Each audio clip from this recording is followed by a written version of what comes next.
In today's class, we are going to proceed with our next exercise, that is exercise 13.4. Exercise 13.4 का जो concept है, देखो इस पे जो मेन कंसेप्ट है आपका, एक तो आपको ये पता होना चाहिए कि रैंडम एक्सपेरिमेंट क्या होता है, राइट। फिर आपको ये पता होना चाहिए कि रैंडम वेरिएबल क्या होता है। अगर आपका ये दोनों कंसेप्ट क्लियर हो जाते हैं तो इस पर बेस फिर आपका कंसेप्ट आता है probability of random distribution. Probability of random variable distribution भी आप कह सकते हो इसको।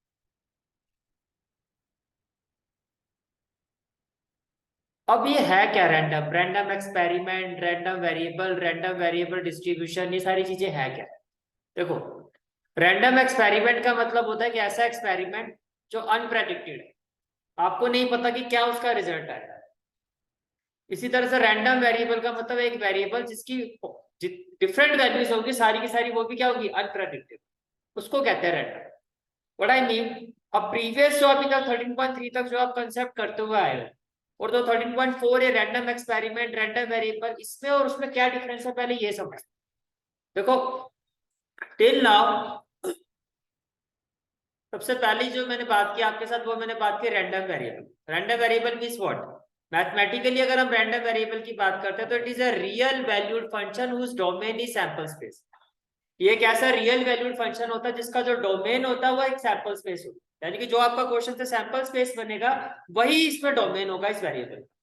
अब कैसे होगा वो भी मैं आपको करके दिखाऊंगा, पर पहले आप डिफरेंस समझो। देखो, जैसे एक एग्जांपल लेते हैं, two coins are toss, find the probability of getting exactly two number of heads. अभी तक ऐसे क्वेश्चंस किए हमने, भाई आपने दो कॉइन को टॉस किया तो आपसे पूछा जा रहा है कि भैया exactly two number of heads आने की प्रोबेबिलिटी क्या होगी।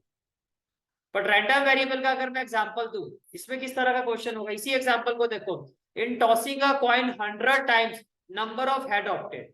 दोनों में आपको फर्क समझ में आ रहा है। यहाँ आपको बताया जा रहा है कि एग्जैक्टली कितने नंबर ऑफ हेड्स की बात होगी, पर यहाँ आपको नहीं बताया। यहाँ आपको कहा कि भाई आपने 100 टाइम्स एक कॉइन को टॉस किया है, तो उसमें कितनी बार हेड आएगा ये बताओ। अनप्रेडिक्टेबल है, कितनी बार हेड आएगी तो आपको भी नहीं पता। यहाँ तो आपको फिर भी बताया गया, यहाँ तो आपको ऑलरेडी पता है कि कितना हेड का मुझे देखना है, पर यहाँ आपको बताया गया कुछ कितने हेड है। एक और एग्जांपल दे, जैसे कि एग्जांपल है आपका, two dice are thrown, find the probability of getting sum of number appearing on them equal to 5। आपने दो डाइस को फेंका, दोनों में जो सम आएगा वो 5 के इक्वल हो, ये आपको तो एग्जैक्टली आपको पहले से पता है ना कि क्या पूछा गया है।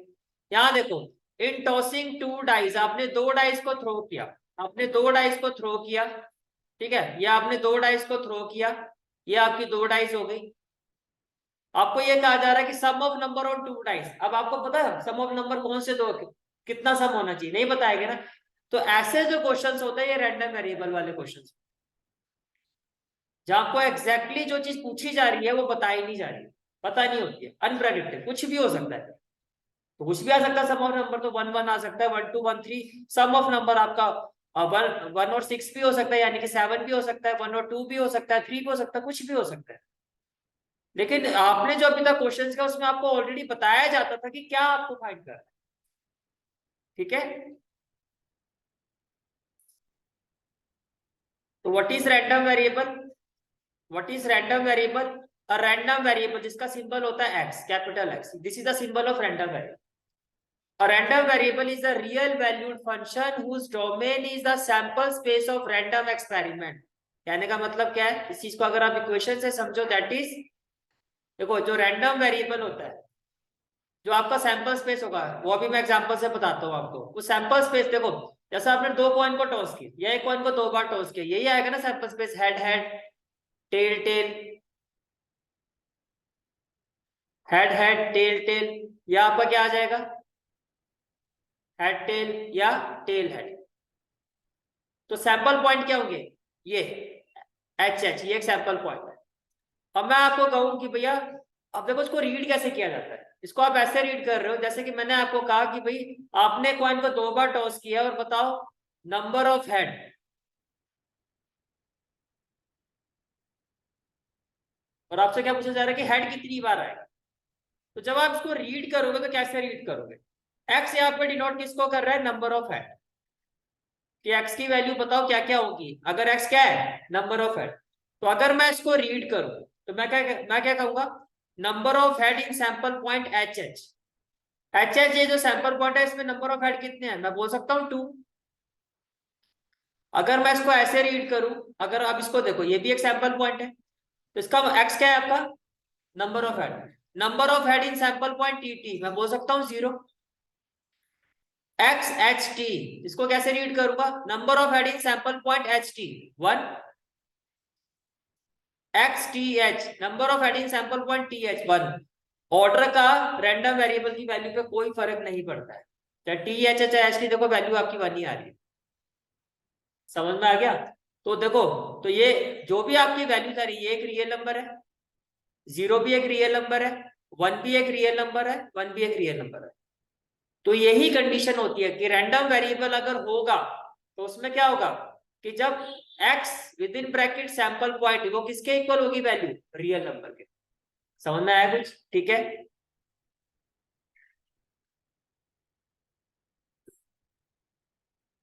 तो x क्या होता है, रैंडम वेरिएबल, और क्या होता है, एक फंक्शन होता है whose domain is the set of outcome और सैंपल स्पेस। सैंपल स्पेस से आपने डोमेन का मतलब क्या होता है, वैल्यू ऑफ एक्स, और उससे जो वैल्यू मिलती है उसको क्या कहते हैं, रेंज, याद है डोमेन और रेंज, और ओवरऑल वो क्या होता था, फंक्शन। तो एक्स क्या हो गया, एक फंक्शन होता है whose domain is the set of outcome, यानी कि उसका जो डोमेन होता है वो एक सैंपल पॉइंट होता है सैंपल स्पेस का, ठीक है। Of a random experiment, random का मतलब मैंने क्या बताया आपको, अनप्रेडिक्टेबल, ठीक है।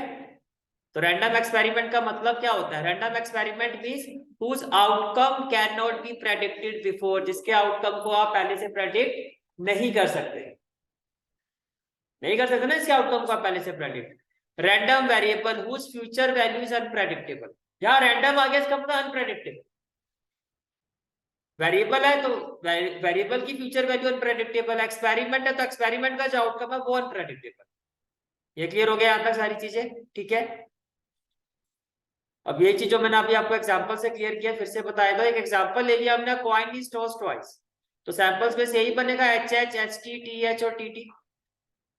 तो लेट रैंडम वेरिएबल एक्स, इसका सिंबल क्या होता है, capital X, is equal to number of head, is equal to number of head, is equal to number of head.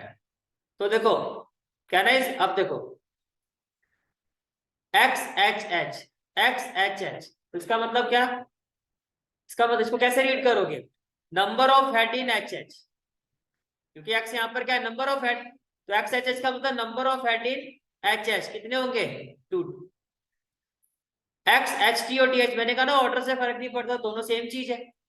इसका मतलब क्या, number of head in H T and T H 1 ही है। X T T, number of head in T T कितने हैं, 0। ये clear हो गया, ठीक है।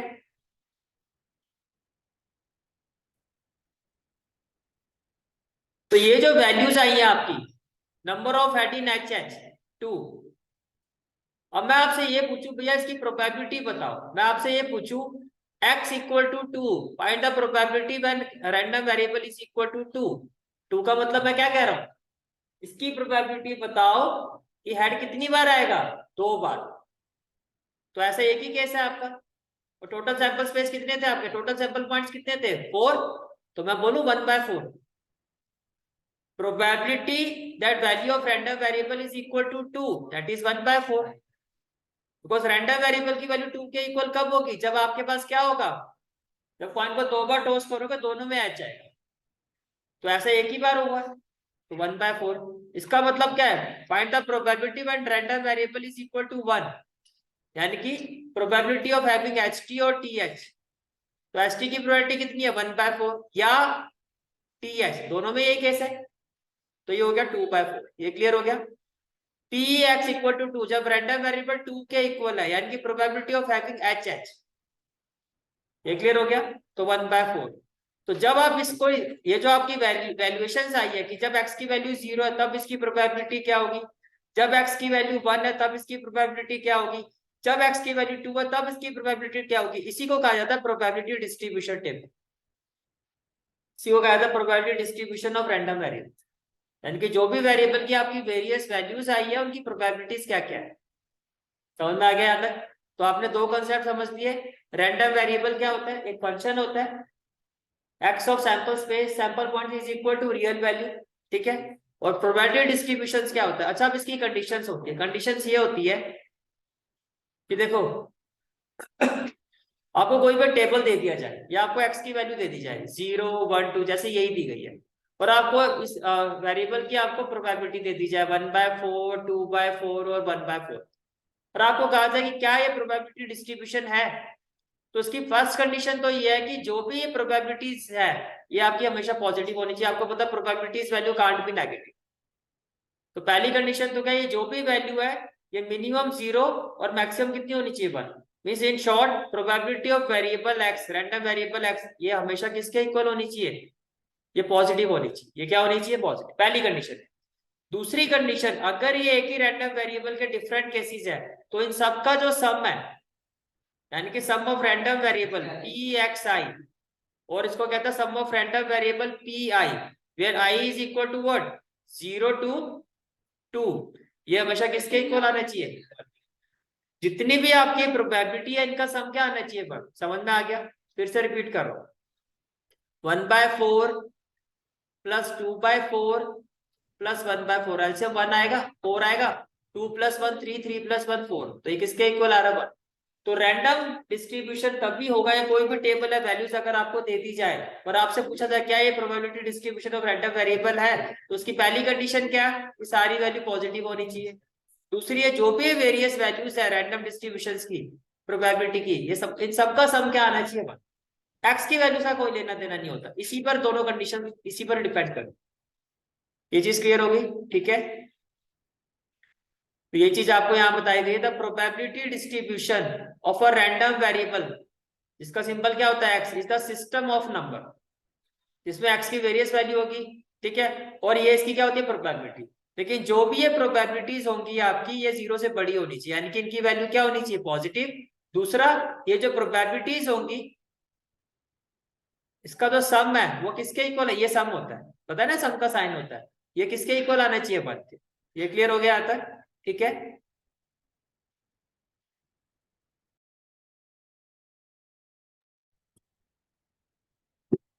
क्लियर हो गया यहाँ तक? ठीक है, फिर से रिपीट कर देता हूं, अभी तक आपने क्या समझा? रैंडम वेरिएबल क्या होता है? रैंडम वेरिएबल फंक्शन, इसकी कंडीशन क्या होती है? X of sample point is always equal to what? Real number. Random का मतलब क्या होता है? अनप्रेडिक्टेबल। रैंडम वेरिएबल से हम क्या बनाते हैं? Probability distribution tables. इसमें क्या होता है? वेरियस वैल्यू ऑफ एक्स जो होती है आपकी, उनकी प्रोबेबिलिटी फाइंड की जाती है। जैसे एक्स अगर 0 है तो इसकी प्रोबेबिलिटी क्या होगी? P of X equal to 0। अगर एक्स 1 है तो इसकी प्रोबेबिलिटी क्या होगी? अगर एक्स की वैल्यू 2 है तो इसके होने की प्रोबेबिलिटी क्या होगी? और ये जो पी ऑफ एक्स होता है, जितनी भी वेरियस वैल्यूज होती है पी ऑफ एक्स है, ये सारी की सारी क्या होनी चाहिए? पॉजिटिव। और जो इनका सम है P of X I, it should always be equal to 1। This is the concept of exercise 13.4। Is it clear? ठीक है।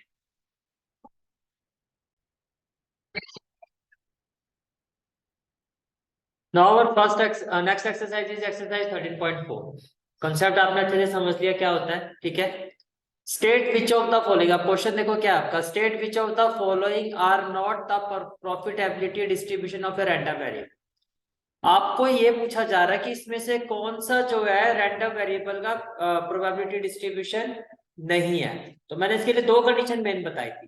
पहली कंडीशन क्या, कि ये जो प्रोबेबिलिटी ऑफ रैंडम वेरिएबल्स है, ये पी एक्स, ये सारी की सारी क्या होनी चाहिए? पॉजिटिव। तो फर्स्ट कंडीशन तो यहाँ पर सेटिस्फाई हो रही है कि जो पी एक्स आई की वैल्यू है वो हमारी क्या होनी चाहिए? पॉजिटिव, वो तो सेटिस्फाई हो रही है। सेकंड कंडीशन क्या है कि सम ऑफ पी एक्स आई जो है, जितनी भी ये प्रोबेबिलिटीज वैल्यू है, इनका सम क्या आना चाहिए? 1। तो अगर मैं इसका सम करता हूं, दैट इज 0.4 प्लस 0.4 प्लस 0.2, तो 4 + 4 8, 8 + 2 10, तो ये आ रहा है 1.0, दैट इज 1। तो can I say that yes it is a probability distribution of a random variable, ये तो है। सेकंड वाले में बताओ क्या लगता है आपको? ये नहीं है, क्यों? क्योंकि जो फर्स्ट कंडीशन है वो यहाँ सेटिस्फाई नहीं हो रही है। प्रोबेबिलिटी पी एक्स की जो वैल्यू है वो सारी की सारी पॉजिटिव होनी चाहिए, और यहाँ पर ये नेगेटिव है। अगर एक भी वैल्यू नेगेटिव है then this is not a case of probability distribution of a random variable. ये क्लियर हो गया? ठीक है। थर्ड पार्ट, मैंने पहले कहा था वेरिएबल से हमें कोई मतलब नहीं है, पॉसिबल हमें किसकी प्रोबेबिलिटी से मतलब होता है। जब आप प्रोबेबिलिटी डिस्ट्रीब्यूशन चेक करें तो प्रोबेबिलिटी पे फोकस करना है। तो सारी वैल्यू पॉजिटिव है, फर्स्ट कंडीशन तो यहाँ पर क्या हो रही है? सेटिस्फाई। सेकंड कंडीशन, इन सभी वैल्यूज का जो सम है, इन सभी वैल्यूज का जो सम है वो किसके इक्वल आना चाहिए? 1 के। तो 0.6 प्लस 0.1 प्लस 0.2, 6 प्लस 7 और 2 9, तो 0.9 क्या ये 1 के इक्वल है? तो it means this is not a probability distribution of random variable. आगे देखो, सारी की सारी वैल्यूज क्या है आपकी? पॉजिटिव। सारी की सारी वैल्यूज क्या है आपकी? पॉजिटिव। और इनकी प्रोबेबिलिटीज का सम आप चेक करते हैं कि ये 1 आ रहा है नहीं आ रहा है। देखो 0.3, 0.2, 0.4, 0.1 और 0.05, तो यहाँ हम 0 ले लेते हैं, तो ये तो 5 हो जाएगा। 3 प्लस 2 5, 5 प्लस 4 9, 9 प्लस 1 10, तो ये कितना हो गया? 1.05। तो क्या ये 1 के इक्वल आ रहा है? तो ये आपका नहीं है। क्लियर हो गया फर्स्ट क्वेश्चन? ठीक है, तो कंसेप्ट भी क्लियर हो गया।